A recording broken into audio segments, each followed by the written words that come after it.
Can you talk about the official numbers are 6.2% for inflation? We can beat the drum all day. How long do you think inflation's gonna last in this kind of environment with this 6+%? Oh, it's here for the duration. I mean, this decade is going to be a big inflationary decade. I mean, it's going to get worse. It's going to be much worse than the 70s. I just don't see a way out, really. We got out of it with Paul Volcker and Ronald Reagan in 1980. I mean, I don't see a Reagan on the horizon in the White House. We're not going to get another Paul Volcker.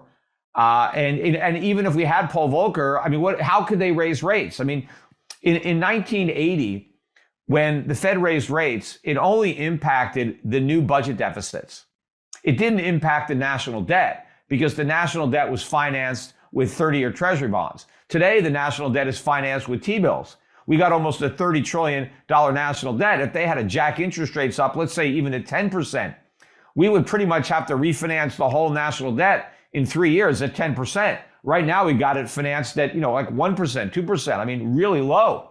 Where would the government get trillions of additional dollars to pay the interest on the debt? Plus, we already have $3-4 trillion a year deficits, which would get much bigger if the Fed actually raised interest rates at 10%. What would happen to the economy? I mean, it would implode. I mean, think about the real estate market, the stock market. I mean, everything would collapse. So the deficits would skyrocket. And of course, how would they pay the interest? So we're in a position where we can't raise rates.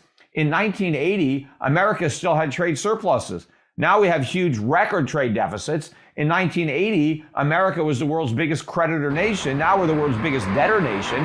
There's no way we can survive the cure for inflation. The cure for inflation would kill the economy, which is why we're not going to get it, which is why inflation is here to stay, and it's going to keep getting worse. And all the people can do, or the powers that be, is rationalize it, kind of dismiss it. It's transitory. And eventually, when they can't claim it's transitory anymore, they'll say it's a good thing. It's a sign of our prosperity. It's just a price we have to pay for a strong, growing economy. They're going to keep on saying all that until eventually they're going to go with the price controls. How high do you think? We did that early on in the 1970s. Inflation is already worse today than it was when Nixon put wage and price controls on. How high do you think inflation can go in the future? Well, how high is it really going to go, or how high will the government admit? Because they can keep doctoring that CPI, right? Because I think, it's already probably, 10, 15% for 2021. I mean, if you look at the import-export prices, because those things aren't, manipulated as much as the CPI. That's what you're seeing. Look at the price of imports and exports are soaring like 15 to 20%, this year. So that's probably a better indication of what's actually going on. But I think even the way the government measures inflation, we could end up moving into double digits. But by the time the CPI is registering 10%, 11%, we're going to be over 20%. Peter, I have two questions. One, what is the next step in their view? This is me allowing you to create a receipt that we can come back to later. As they continue to doctor the CPI number, what's the most likely thing they do next to try to keep that number kind of sub 10%? Well, I don't know. They could find new ways of changing the index, introducing more hedonics, claiming that things are getting better, that the quality is improving. Of course, they'll ignore all the examples where the quality is being diminished. And they can also substitute more things. And just say, oh, well, the price of meat went way up. So, people are eating chicken. They're not, and so, but then eventually it's like, well, they're not eating chicken, they're eating dog food, but that's okay because they're still eating. So, there's no inflation. They could just keep, taking things out of the basket that are going up and throwing other things in there to try to pretend that prices aren't rising.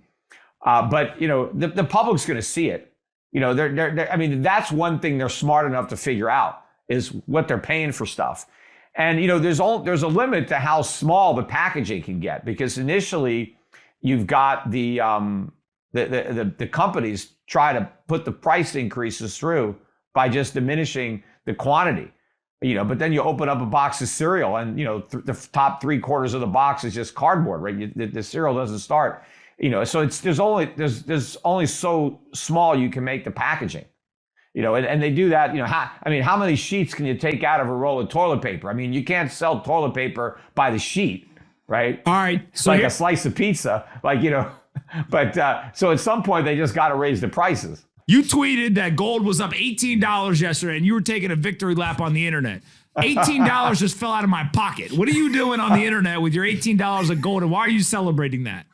No, I wasn't celebrating anything. And first of all, I own a lot of things in addition to gold. I mean, you think, gold is a small part of my portfolio, right? I mean, I have a lot of gold stocks. So in that respect, that's a pretty big part. You said in reaction to hotter than expected inflation data, gold rose $18, closing near $1,850 per ounce. It's the highest level in 5 months. But while Bitcoin initially pumped to a new all-time high, Bitcoin hit an all-time high, close to 69,000. The ensuing dump sent it tumbling 8.5% back below 63,000 at the low. I don't know. That sounds like a victory lap. $18 near a 5-month high. The point I was making, Anthony, the point I was making, you're squirming, is that gold actually reacted to higher inflation by going up. Bitcoin reacted to it by going down. Now, what happened initially is I think some of the whales that want to unload Bitcoin, the minute they saw that hot print, they're like, okay, let's buy some Bitcoin and try to get some excitement around this inflation number. Gold's going up. Let's make Bitcoin go up. And they come in there and they buy and they get people, oh, you see, even my son got excited. Look, Dad, look at Bitcoin going up on the inflation numbers, right? So they got all this excitement. And as soon as they got the herd all excited, then they dumped it. Right? They took advantage of the pump and they came out big time selling their Bitcoin and it went crashing down. So I think the whole initial move up was all a manipulated attempt to unload Bitcoin. It wasn't like, you see, Bitcoin is reacting to the inflation. Bitcoin's got nothing to do with inflation. It's not an inflation hedge. It's not a commodity. It's not a real asset. It's just a risk asset, and it goes up when people want to buy it. It doesn't have anything to do with inflation, doesn't have anything to do with other commodities, doesn't have anything to do with the gold. But obviously that's part of the story. That's part of the phony narrative that's used to generate demand for Bitcoin, is that it's gold. But they were able to manipulate it up. But the fact that it got killed so strongly shows you that there are people that were waiting to sell that spike. And I think the people who sold it are the same people who helped create it. Now, maybe they didn't use the same wallets. Maybe they have some wallets where they buy and then they have other wallets where they dump. But it seemed to me that that's exactly what was going on. All right. Last question for you, and then we got to go. We got other things to do. You were late, so, I got all kinds of... I wasn't late. You didn't send us the link. No, I sent you the link 6 times. Are you changing anything about your portfolio after the CPI print yesterday?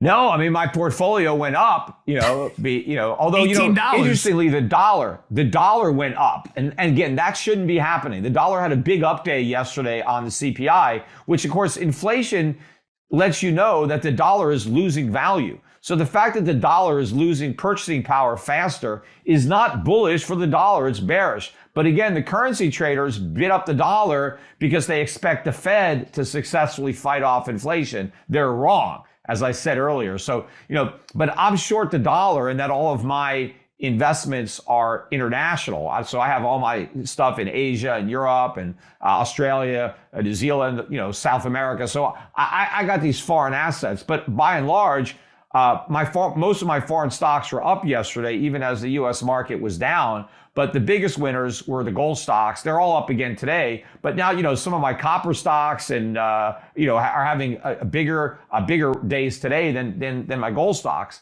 I also have a lot of energy exposure. I have a lot of assets that I think are going to be real inflation hedges. That's why I don't own any Bitcoin. I don't think Bitcoin is an inflation hedge, even though some people think it is. I think I look at Bitcoin like any of these other overpriced meme stocks. I mean, they can keep going up so long as the crowd is going to believe the story. But eventually, reality sets in. I'm just not smart enough to know when.